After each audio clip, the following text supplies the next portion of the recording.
ನೀವು ಹೋದಾಗ ನಿಮ್ಮ ಇನ್ಸ್ಟಾ ಆಗಿರ್ಬೋದು, ಫೇಸ್ಬುಕ್ ಆಗಿರ್ಬೋದು, ಅದರಲ್ಲಿ ಒಂದಿಷ್ಟು ಫಾಲೋವರ್ಸ್ ಅಂತ ಇರ್ತಾರೆ.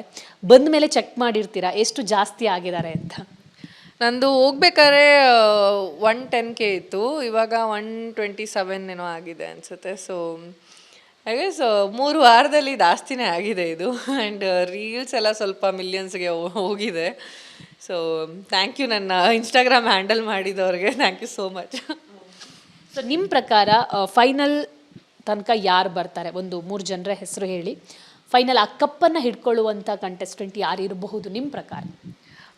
ನನ್ನ ಪ್ರಕಾರ 3 ಜನರು ಅಂತ ಇದ್ದಿದ್ದು ಕಾರ್ತಿಕ್, ವಿನಯ್ ಆ್ಯಂಡ್ ಸಂಗೀತ. ಬಟ್ ಇವಾಗ ಒಪಿನಿಯನ್ ಚೇಂಜ್ ಆಗಿದೆ ನಂದು. ಸೊ ವಿನಯ್ ಆ್ಯಂಡ್ ಕಾರ್ತಿಕ್ ನನಗೆ.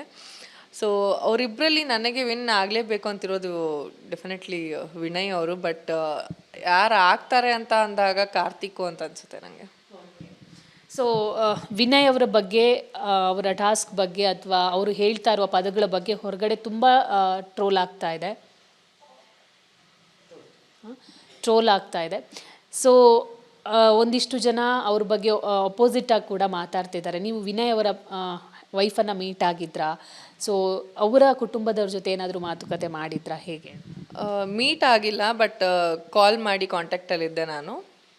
ಸೊ ಅವ್ರು ಇವಾಗ ತುಂಬ ಚೆನ್ನಾಗಿದ್ದಾರೆ. ಸೊ ಅದು ಯೋಚನೆ ಇರುತ್ತೆ, ಆ ಥರ ಒಂದು ಮುದ್ದು ಮನಸ್ಸು ಹುಡುಗ ಒಂದು ಮನುಷ್ಯನ ಆಚೆಗಡೆ ಜನರು ಬೇರೆ ಥರ ಪೋರ್ಟ್ರೇಟ್ ಮಾಡಿದಾಗ ಅದು ಅವ್ರ ಫ್ಯಾಮಿಲಿಗೆ ಎಫೆಕ್ಟ್ ಆಗೋದು ಫಸ್ಟ್ ಬಂದಾಗ. ಸೊ ಅದು ಸ್ವಲ್ಪ ಬೇಜಾರಾಗಿದ್ದರು. ಅದಕ್ಕೆ ನಾನು ಫಸ್ಟು ಕಾಲ್ ಮಾಡಿ ಹೇಳ್ದೆ, ಇಲ್ಲ ಅವ್ರು ತುಂಬ ಚೆನ್ನಾಗಿ ಮಾಡ್ತಿದ್ದಾರೆ, ಏನೋ ಟೆನ್ಷನ್ ತೊಗೊಬೇಡಿ, ಆರಾಮಾಗಿ ಮಾಡ್ಕೊಂಬರ್ತಾರೆ. ಇನ್ನು ಸ್ವಲ್ಪ ಇಷ್ಟು 70 ದಿನ ಬಂದಿದ್ದಾರೆ, ಇನ್ನು ಸ್ವಲ್ಪ ದಿನ ಅಷ್ಟೇ ಇರೋದು. 20 ದಿನ ಇಲ್ಲ 25 ದಿನ ಇರುತ್ತೆ, ಸ್ವಲ್ಪ ದಿನ ಆರಾಮಾಗಿ ಮಾಡ್ಕೊಂಬರ್ತಾರೆ, ನೀವೇನು ಟೆನ್ಷನ್ ತೊಗೋಬೇಡಿ ಅಂತಂದೆ. ಫೋನ್ ಮಾಡಿದಾಗ ಏನು ಹಂಚ್ಕೊಂಡ್ರು ನಿಮ್ಮ ಹತ್ರ ವಿನಯ್ ಅವರ ಪತ್ನಿ ಅಂತ ಹೇಳಿ? ಹಂಚ್ಕೊಂಡಿದಂತ ಏನೂ ಇಲ್ಲ, ಬಿಕಾಸ್ ಅವ್ರು ಇವಾಗ ಸ್ಟ್ರಾಂಗ್ ಆಗಿದ್ದಾರೆ. I am happy for that. So Vinay ಅವ್ರಿಗೂ ಅದೇ ಟೆನ್ಷನ್ ಇದ್ದಿದ್ದು, ಹೇಗಿದ್ದಾರೆ ನಾವು, ಯಾಕಂದರೆ ಅವರು ಮಗ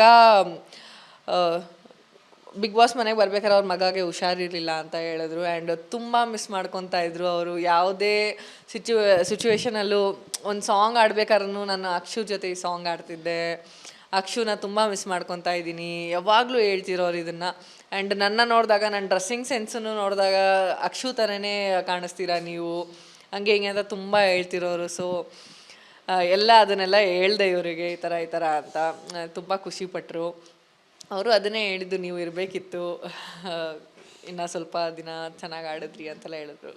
ಸೊ ನಿಮ್ಮ ಪ್ರಕಾರ ಒಬ್ಬೊಬ್ಬರ ಉಳಿದಿರುವಂಥ ಅಷ್ಟು ಕಂಟೆಸ್ಟೆಂಟ್ಗಳ ಬಗ್ಗೆ ಹೇಳೋದಾದರೆ, ವರ್ತೂರು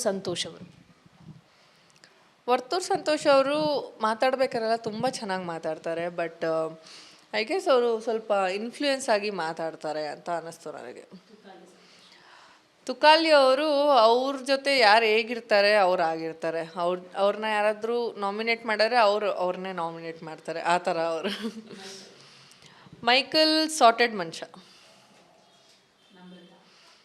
ನಮ್ರತಾ ಸ್ವಲ್ಪ ಎಮೋಷ್ನಲ್ ಆಗ್ತಾ ಇದ್ದಾರೆ ಬರ್ತಾ, ಫ್ಯಾಮಿಲಿನ ಮಿಸ್ ಮಾಡ್ಕೊತಿದ್ದಾರೆ. ಸೊ ಅದಕ್ಕೆ. ಬಟ್ ಅದು ಬಿಟ್ಟರೆ ಇಂಡಿವಿಜುವಲ್ ಆಗಿ ತುಂಬ ಚೆನ್ನಾಗಿ ಆಡ್ತಾರೆ.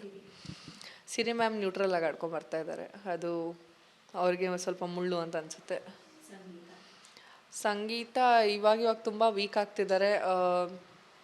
ಐ ಗೆಸ್ ತುಂಬ ಚೆನ್ನಾಗಿ ಆಡಿ ನಾನು ಇಟ್ಕೊಂಬಂದಿದ್ದ ಒಪಿನಿಯನ್ನ ಅದನ್ನು ಮತ್ತೆ ಚೇಂಜ್ ಮಾಡಿ ಅಂತ ಹೇಳ್ತಾ ಇದ್ದೀನಿ. ತನಿಷಾ ಅಲ್ಲಿಂದ ಇಲ್ಲಿ ತಂದಿಡೋದು, ಮತ್ತು 2 ಕಡೆನೂ ಚೆನ್ನಾಗಿರೋದು, ಇಲ್ಲ 2 ಕಡೆನೂ ಚೆನ್ನಾಗಿ ಇಲ್ಲದೆ ಇರೋದು, ಆ ಕೆಲಸ ತುಂಬ ಚೆನ್ನಾಗಿ ಮಾಡ್ತಾರೆ. ಸೈಲೆಂಟಾಗಿರಬೇಡಿ, ಆಡೋರ ಜೊತೆ ಚೆನ್ನಾಗಿ ಆಡಿ, ಇನ್ಫ್ಲೂಯೆನ್ಸ್ ಆಗಬೇಡಿ. ಇನ್ನೊಂದು ವಿಚಾರ, ಇವಾಗ ಹೊರಗಡೆ ಬಂದಿದ್ದೀರಾ, ಒಂದಿಷ್ಟು ರೆಸ್ಪಾನ್ಸ್ಗಳೆಲ್ಲ ಬಂದಿರತ್ತೆ. ನಿಮಗೆ ಹೊರಗಡೆ ಬಂದ ತಕ್ಷಣ ಫಸ್ಟ್ ಕಾಲ್ ಮಾಡಿದ್ದು ಯಾರು? ನಾನು ಹೊರಗಡೆ ಬಂದ ತಕ್ಷಣ ನನಗೆ ಆ್ಯಕ್ಚುಲಿ ಫೋನ್ ಸಿಕ್ಕಿದ್ದೆ ನನಗೆ ಒಂದು ಕೆಲವು ಗಂಟೆಗಳಾದ ಮೇಲೆ. ಸೊ ಕಾಲ್ಗಳು ತುಂಬ ಅನ್ನೋನ್ ನಂಬರ್ಸ್ ಬರ್ತಾಯಿತ್ತು ಎಲ್ಲ ಚಾನಲ್ದು ಇಂಟರ್ವ್ಯೂಸ್ಗೆ. ಸೊ ಅದು ಬಿಟ್ಟರೆ ನಾನು ಫಸ್ಟ್ ಕಾಲ್ ಮಾಡಿದ್ದು ಅಂತಂದರೆ ಮ್ಯಾಡಿ ಅವ್ರಿಗೆ, ಆಮೇಲೆ ಅಮ್ಮಗೆ. ಯಾಕಂದರೆ ನನಗೆ ಇವರಿಬ್ಬರು ನಂಬರ್ ತುಂಬ ನೆನಪಿರೋದು. ಸೊ ಇವರಿಬ್ರಿಗೂ ಫಸ್ಟ್ ಕಾಲ್ ಮಾಡಿದ್ದೆ.